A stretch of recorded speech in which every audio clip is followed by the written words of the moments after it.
guys! Today we'll be recapping a story called How to Prey on the Master. Please like the video and subscribe to the channel. It helps us a lot. Enjoy! At twilight on Friday, Elle Louise Therese de Blois' fiance, Francois Joseph de Bar, breaks off their engagement, simply because he doesn't love her anymore and he has been cheating all this time with Adelaide de Grande. Even knowing what Adelaide has caused to crush Elle's heart, she still asks to be congratulated. Well, congratulations on being shameless.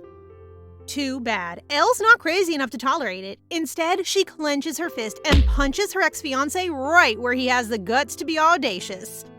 Elle walks into the ballroom as if nothing happened. When asked about where Francois is, she blatantly tells them that they're over. Her friends then congratulate her on her freedom and offer her a drink.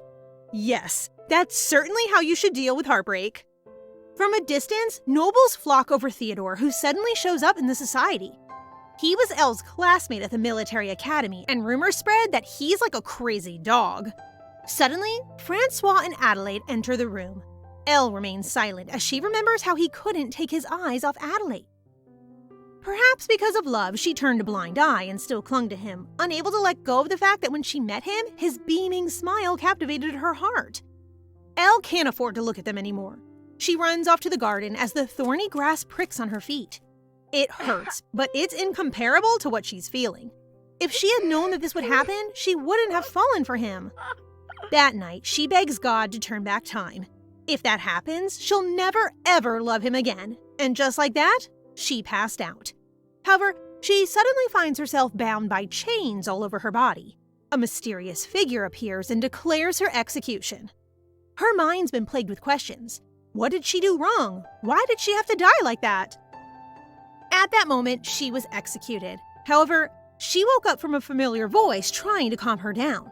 When she opens her eyes, she finds herself in Theodore's room as he greets her Master. Auguste Theodore Jean de Clement, the second son of the famous knight Duke Clement. And he is drop-dead gorgeous. Why do people keep making characters that are this hot? Elle went to the same military academy with him, and he's also the main character of the party where she called off her engagement. She sighs in relief when she realizes that her clothes are still intact. It appears that Theodore brought her to the door after she passed out in the garden. In short, he saved her. They indeed spent their cadet days together, but they were never close to each other. During the inauguration ceremony, he went totally out of control and assassinated a lot of people. He's the so-called crazy dog that everyone recognizes. So why did he save her, and what's with the master thingy? Suddenly, Theodore leans forward, saying that being cautious is a good thing because if she isn't, he'd probably be disappointed. Elle clasps his shirt so he won't lean closer, but his persistence makes her immovable.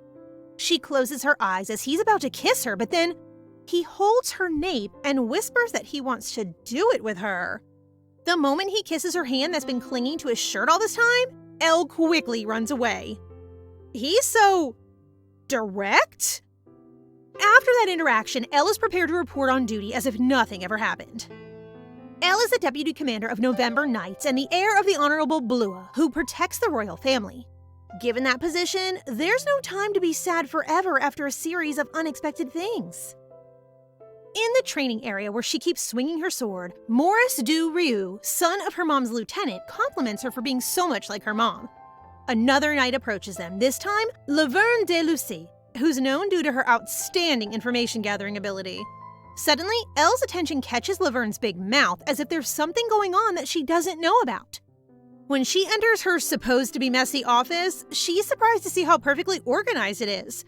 Theodore is in her office, and before she knows it, he is kissing her hand, introducing himself as the deputy commander's assistant. Is this why he keeps calling her master?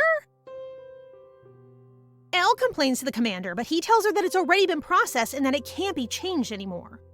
Sure, it isn't that unfortunate to have him as her assistant. Unless she makes a mistake and her head will go flying in the opposite direction, sir. Elle is now fuming in anger, asking Laverne if she already knew about it, but didn't bother to tell her. She definitely knows everything. She even knew the color of Her Majesty's underwear today. Laverne denies his accusation, however, maybe she'll know if it's about Maurice's underwear today. Dun dun! Maurice enters the scene. Elle finds her new prey, so Morris has no choice but to tell her the truth, and that boils down to one person who can easily make such a decision. Marie-Josephine Claire, aka Princess Pippin, is perfectly equipped with all the skills necessary for military tactics, diplomacy, and politics as the next empress even at a young age. No doubt, she's the culprit behind it. As for Pippin's defense, Theodore is her gift for Elle's broken engagement. Pippin knows that Adelaide will flip the story, making Elle the villain who interfered with their love. And exactly because of that, Pippin can't keep her eyes open when someone tarnishes her knight's honor.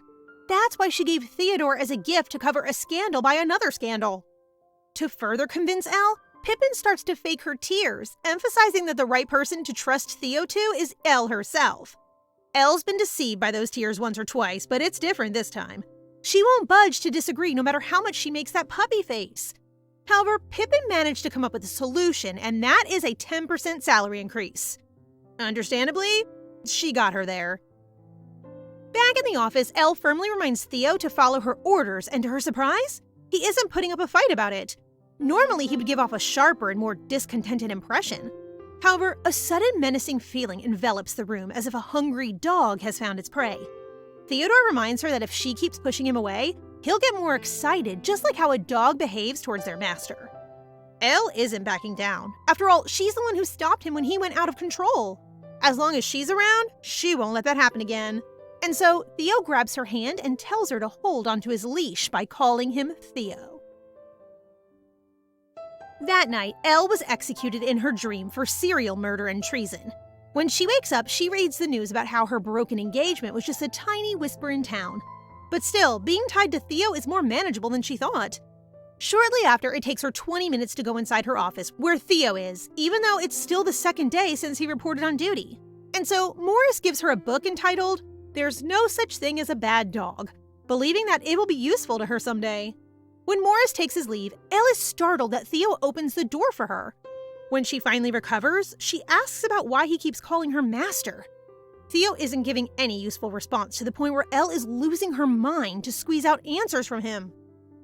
Suddenly, Theo leans closer to her with a smirk on his face. Elle is well aware of this kind of behavior, so she pins him down to the floor and tightly grips her hand around his nape. Elle is quite scary at this point, but she realizes that Theo isn't even resisting. In fact, he's actually enjoying this. Okay, I can tell that this relationship is very interesting. I mean, what exactly are you two doing? Suddenly, Laverne enters the door without even knocking first. Of course, she witnesses how the two are in an awkward position. Elle lets him go and acts like nothing happened. Theo then questions why she keeps getting angry at him when he just wants to organize her cape. Elle blushes and realizes that she left a mark on his nape. Out of embarrassment, she orders Theo to go with Laverne in going to the head office to process some documents. More like a good chance to get away from him, Elle. This time, she gives up on arguing about how he calls her and even orders him like she's some kind of master, training a dog how to perform its duty. While Laverne and Theo are out, she can't help but notice how handsome he is. Exactly! He's so handsome, and dangerous too, which makes him look hotter. When asked why Elle turned out to be his master, Theodore looks at her like a hungry dog and suddenly exclaims that it has to be Elle de Blua. Wait, what's with Elle? Is this somehow connected to her nightmares? Did she really go back in time? Meanwhile, in her office, Elle keeps reading the book that Morris gave her. She then learns about how dogs like to take walks. She wonders if Theo will be well behaved if they do that. When the two return, Laverne tells her that when they arrived at the head office, those meticulous aristocrats are daunted on the spot by the look in Theo's eyes. What did he do to make them lose their spirit out of the blue? Elle realizes that he's somewhat useful. Come to think of it, her office, which was a mess with piles of papers, suddenly became so organized. Somehow, she feels guilty for hurting him earlier, but oh, what's that look on his face? Why does he keep staring at her? Excuse me, Elle, but I think you're the one staring at him. Even taking a sip of water becomes a burden when he's looking at her like that. Realizing that he sees her swallowing her saliva, she gets up and takes him for a walk outside. Theo is quite good at memorizing the routes of the area. Though the streets are clean, they should still patrol the area more often. Theo then looks so happy, realizing that it's only the two of them. Seems like the book is more useful than she thought. Suddenly, Elle senses a strange movement in a tunnel. She grabs her sword to attack it, but a stray kitten comes out. Thinking that no one's there, they leave the area. However, someone is indeed hiding in the dark. Though the streets are quite peaceful, there's a thief who robs from the bourgeoisie houses. There's no clue to identify him, so they named him Zephyr, or the god of the west wind, because he's as fast as the wind. It's quite late in the afternoon, but Theo wants to walk with her more. Who knew that a crazy dog like him could also be as cute as a puppy? Suddenly, someone attacks Elle behind and snatches her sack. Could it be Zephyr? Theo wants to prioritize her in going to the doctor, but Elle commands him to catch the thief. This time, Theo manages to catch up to the culprit and swings his sword to cut his neck, but the thief is able to dodge it. But no, he can't let it happen twice, so he grabs the rope and knocks the thief to the other side of the street. He's about to pierce his sword at the culprit's body when Elle suddenly steps in. For a moment, he's quite confused that her ankle isn't hurting anymore. Then, Morris explains that the welcome party for the newcomer is an important and special event that can't be missed out. Elle pretended to get hurt in front of Theo, and the knight acted like a thief to purposely lure him to the bar. This kind of act has been a practice to welcome a new member of the November Knights. Before, Elle knocked the thief out even before he arrived at the bar. Jeez, she can't easily be taken down. And so Elle officially welcomes him to the November Knights. Theo thanked her for coming on time because if she didn't, there'd be no welcome party but a funeral instead. Jerome, the thief, still trembles in disbelief that Theo actually tried to kill him. Ugh, Theo is indeed a dangerous person. Inside the bar, the commander isn't around because he has to use the princess's necklace as bait to catch the Zephyr. And so, Elle has to say something on behalf of the commander in introducing Theo to the other knights. However, the atmosphere is very different from other welcome parties. The knights are too quiet. Well, can we blame them? Theo is a royalty, the Duke's son, and the protagonist of a dangerous rumor. Luckily, Laverne comes to the rescue. Thinking that she doesn't have to worry about a thing, Elle decides to leave the table. However, everyone freezes when he calls her master. Elle's face turns red the moment he keeps repeating the word. Now she can't even turn around and face everyone who thinks that she's treating him like a dog. Why on earth would a royal-blooded call a deputy commander master? Now, Elle doesn't know what to do. This time, Theo joins the conversation and tells them that he owes something to her. Is there anything that even a duke's son lacks in his life? The moment they face Theo, they can't let a word out of their mouth. I mean, look at that face.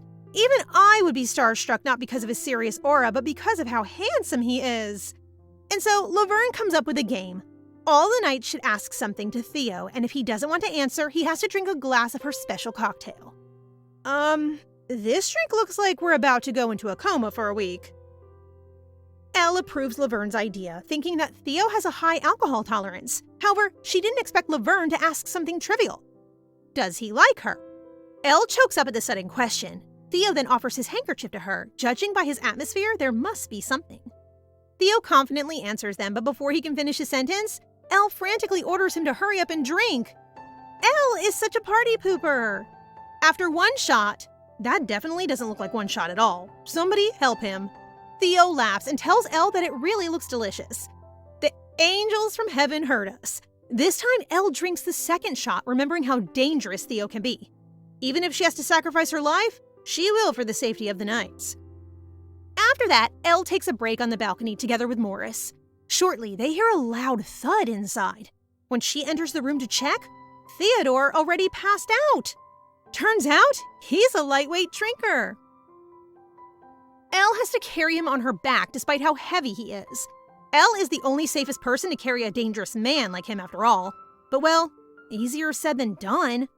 Now that Theo is in a terrible state, she has to muster up the courage to face the Duke and the Duchess, or else the lives of the knights who made him like that will be in danger. In the carriage, Elle realizes that she has never done something like this when she was still with Francois. All this time, she's pretending that she's fine, but things are just too hard to deal with. Despite the unrequited love she had for several years, she still wants him to. Her thoughts are interrupted when Theo wakes up and unbuttons his uniform. Elle tries to stop him, but the carriage suddenly stops and she ends up sitting on top of him. She's about to regain her balance when he suddenly grabs her hand and pins her on the couch. He cups her face and begs her to do something just once. What something, Theodore? You should be more accurate or we will think of something else. Though he's quite handsome from afar, Elle can't deny the fact that he looks even more handsome up close. Theo then holds her neck, still blabbing about how it feels like a dream to hold her with his own hand. Huh? I'm sure it was so romantic earlier, and now it's gotten dark? Theodore, what exactly are you after? Elle knows that this won't do her good, so she pushes his face away, but he only licks her hand after. Remember, Elle's also under the influence of alcohol. Still, they can't keep doing this because a knight needs to be chased. The moment Theo leans closer to kiss her, the driver announces that they have arrived at the Duke's house. Because of their awkward position, no one answers the driver. The Duchess, who's waiting outside, feels strange about it too. And so the driver opens the door, but before he can do that, they make a sudden noise to stop the driver from doing that. Then Elle steps out the carriage and greets Amelie, the Duchess. Amelie smiles and asks her to stay for the night because she has always wanted to meet Elle. Suddenly, the driver sees Theo in a rather unfortunate situation with his nose bleeding. This time, Elle has no excuse for that. In the end, she can't save everyone's lives. However, Amelie isn't concerned about that, but why is her son naked at the present time? Elle, good work for saving everyone. Now save yourself. Amelie then turns to Elle and demands an explanation. Inside the mansion, Amelie explains that only a few live inside the residence. That's why the lights are turned off at night. The moment that the servant is out of Amelie's sight, she then asks Elle to be honest. Before Elle can say anything, Amelie assumes that her son is being bullied at work. Amelie has been too anxious since after the inauguration ceremony. Theo left her side and wandered around the world as a knight-errant, so it was difficult to know whether her son was alive or not. But one day, Theo came back because of Elle, so Amelie has been meaning to meet Elle to properly thank her.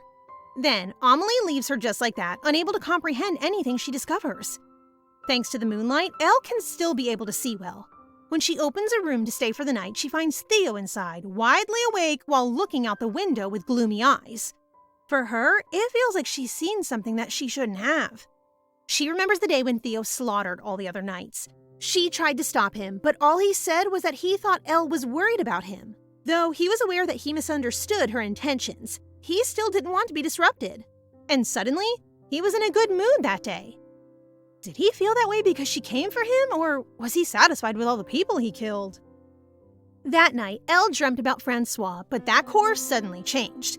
Instead, she sees Theodore, who is trying to lean closer to her again. When she opens her eyes and sees Theo on the bed, lying comfortably beside her, she screams out and panics about it, but Theo means no harm. He then opens the curtains, and the moment he turns around, an evident slap marks his face. What a reflex! Turns out that she keeps calling his name in her dreams.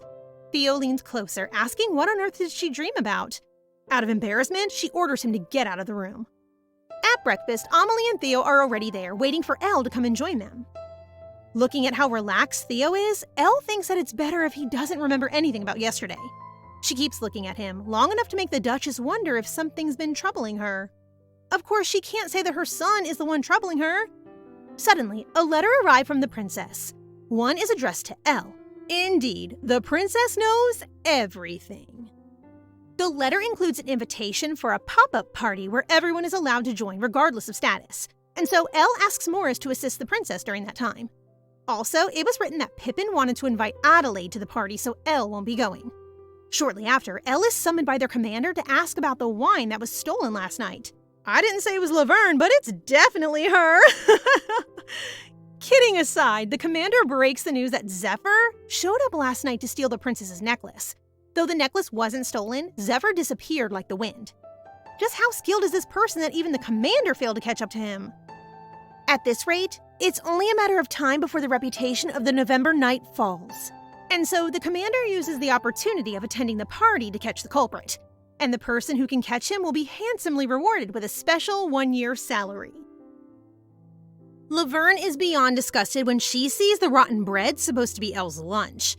She first assumes that her superior is doing poison training, but she is dumbfounded when Elle meticulously explains that she is supposed to eat spoiled food to make her sick. Jeez! First of all, that's disgusting. Second, there's a thing called being too extreme, Elle. Thank God she has to cancel her plan since a year's worth of salary is now on the line. At the mention of the party, Laverne goes off, convincing Elle to take her as her partner. Apparently, she didn't receive a randomized invitation. However, the moment she suggests taking Morris instead, Laverne scurries away.